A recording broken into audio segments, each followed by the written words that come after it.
राधे राधे राधे राधे। आज हम कथा सुनाएंगे पार्थिव पूजा की महिमा, शिव नैवेद्य भक्षण के विषय में निर्णय और बिल्लव का महत्व। बहुत सारे लोग बोलते हैं कि भाई जब शिवलिंग पे जो नैवेद्य चढ़ जाता है वो भक्षण करना चाहिए, नहीं करना चाहिए। वो शिव पुराण के अनुसार आज सब अपने ज्ञान के द्वारा अपने आप समझेंगे सब, जैसे शिव भगवान ने बताया है। ओम गम गणपते नमः, अम्ब अंबिकाय नमः, ओम नमः शिवाय नमः, श्री परमात्मने नमः, ओम श्री गुरुवे नमः। तदनंतर ऋषियों के पूछने पर किस कामना की पूर्ति के लिए कितने पार्थिव लिंगों की पूजा करनी चाहिए और विषय का वर्णन करके सूत जी बोले कि महर्षियों, पार्थिव लिंग की पूजा कोटि कोटि यज्ञों का फल देने वाली होती है। कलयुग में लोगों के लिए शिवलिंग पूजन जैसा श्रेष्ठ दिखाई देता है वैसा दूसरा कोई साधन नहीं है। यह समस्त शास्त्रों का निश्चित सिद्धांत है। शिवलिंग भोग और मोक्ष देने वाला है। लिंग 3 प्रकार के कहे गए हैं, उत्तम, मध्यम और अधम। वो जो 4 उंगल ऊंचा और देखने में सुंदर हो तथा वेदी से युक्त हो, उस शिवलिंग को शास्त्रज महर्षियों ने उत्तम कहा है। उसे आधा मध्यम और उसे आधा अधम माना गया है। इस तरह 3 प्रकार के शिवलिंग कहे गए हैं जो उत्तरोत्तर श्रेष्ठ हैं। ब्राह्मण, क्षत्रिय, वैश्य, शूद्र अथवा विलोम शंकर कोई भी क्यों न हो, वह अपने अधिकार के अनुसार वैदिक अथवा तांत्रिक मंत्र से सदा आदर पूर्वक शिवलिंग की पूजा करे। ब्राह्मणों, महर्षियों, अधिक कहने से क्या लाभ है? शिवलिंग का पूजन करने में स्त्रियों का तथा अन्य सब लोगों का भी अधिकार है। द्विजों के लिए वैदिक पद्धति से ही शिवलिंग की पूजा करना श्रेष्ठ है, परंतु अन्य लोगों के लिए वैदिक मार्ग से पूजा करने की सम्मति नहीं है।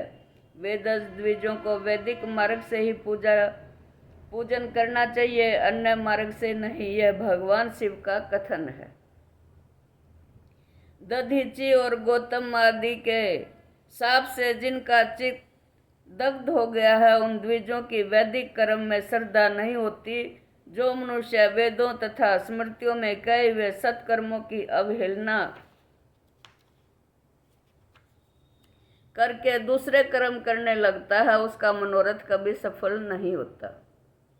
इस प्रकार विधि पूर्वक भगवान शंकर का नवेदांत पूजन करके उसकी त्रिभुवनमयी 8 मूर्तियों का भी वही पूजन करें। पृथ्वी, जल, अग्नि, वायु, आकाश, सूर्य, चंद्रमा तथा यजमान, ये भगवान शंकर की 8 मूर्तियां कही गई हैं। इन मूर्तियों के साथ साथ सरव, भव, रुद्र, उग्र, भीम, ईश्वर, महादेव तथा पशुपति, इन नामों की भी अर्चना करें। तदनंतर चंदन, अक्षत और बिल्व पत्र लेकर वहां ईशान आदि के क्रम से भगवान शिव के परिवार का उत्तम भक्ति भाव से पूजन करें। ईशान, नंदी, चंड, महाकाल, भृंगी, वृष, स्कंद, कपिरदस्वर, सोम तथा शुक्र, ये 10 शिव के परिवार हैं जो क्रमशः ईशान आदि 10 दिशाओं में पूजनीय हैं। तत्पश्चात भगवान शिव के समक्ष वीरभद्र का और पीछे कार्तिक मुख का पूजन करके कीर्ति मुख का पूजन करते विधि पूर्वक 11 रुद्रों की पूजा करें। इसके बाद पंचाक्षर मंत्र का जप करके शतरुद्रीय स्तोत्र का नाना प्रकार की स्तुतियों से तथा शिव पंचांग का पाठ करें। तत्पश्चात परिक्रमा और नमस्कार करके शिवलिंग का विसर्जन करें। इस प्रकार मैंने शिव पूजन की संपूर्ण विधि का आदर पूर्वक वर्णन किया। रात्रि में देव कार्य को सदा उत्तराभिमुख होकर ही करना चाहिए। इसी प्रकार शिव पूजन भी पवित्र भाव से सदा उत्तराभिमुख होकर ही करना चाहिए।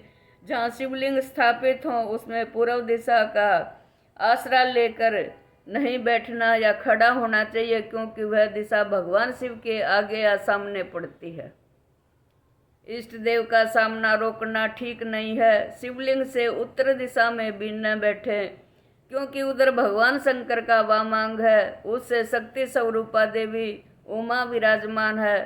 पूजक को शिवलिंग के पश्चिम दिशा में भी नहीं बैठना चाहिए, क्योंकि वह आराध्य देव का पृष्ठभाग है। पीछे की ओर से पूजा करना उचित नहीं है, अतः अवशिष्ट दक्षिण दिशा ही ग्राह्य है, उसी का आश्रय लेना चाहिए। तात्पर्य यह है कि शिवलिंग से दक्षिण दिशा में मुख होकर बैठे और पूजा करें।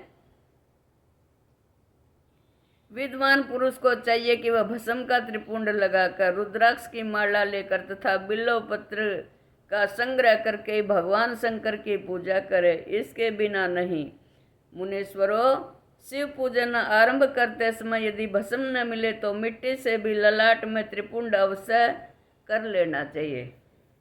ऋषि बोले, मुने, हमने पहले से यह बात सुन रखी है कि भगवान शिव का नैवेद्य नहीं ग्रहण करना चाहिए। इस विषय में शास्त्र का निर्णय क्या है, यह बताइए। साथ ही बिल्व का महत्व भी प्रकट कीजिए। सूत जी ने कहा, मुनियों, आप शिव संबंधी व्रत का पालन करने वाले हैं, अतः आप सबको सतस्य धन्यवाद है। मैं प्रसन्नता पूर्वक सब कुछ बताता हूँ, आप सावधान होकर सुनो। जो भगवान शिव का भक्त है, बाहर भीतर से पवित्र और शुद्ध है, उत्तम व्रत का पालन करने वाला तथा दृढ़ निश्चय से युक्त है, वह शिव नैवेद्य का अवश्य भक्षण करे।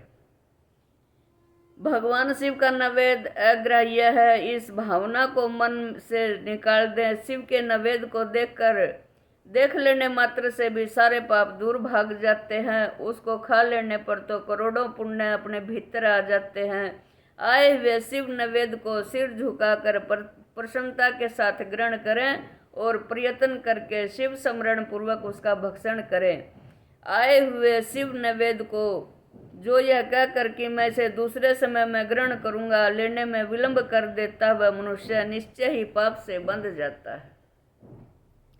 जिसने शिव की दीक्षा ली हो, उस शिव भक्त के लिए यह शिव नैवेद्य अवश्य भक्षणीय है, ऐसा कहा जाता है। शिव की दीक्षा से युक्त शिव भक्त पुरुष के लिए भी सभी शिवलिंगों का नैवेद्य शुभ एवं महाप्रसाद है, अतः वह इसका अवश्य भक्षण करे। परंतु जो अन्य देवताओं की दीक्षा से युक्त है और शिव भक्ति में भी मन को लगाए हुए है, उसके लिए शिव नैवेद्य भक्षण के विषय में क्या निर्णय है, इसे आप लोग प्रेम पूर्वक सुने। ब्राह्मणों, जहाँ से शालिग्राम शिला की उत्पत्ति होती है, वहाँ के उत्पन्न लिंग में, रस लिंग में, पारद लिंग में, पाषाण, रजत तथा सुवर्ण से निर्मित लिंग में देवताओं का तथा सिद्धों द्वारा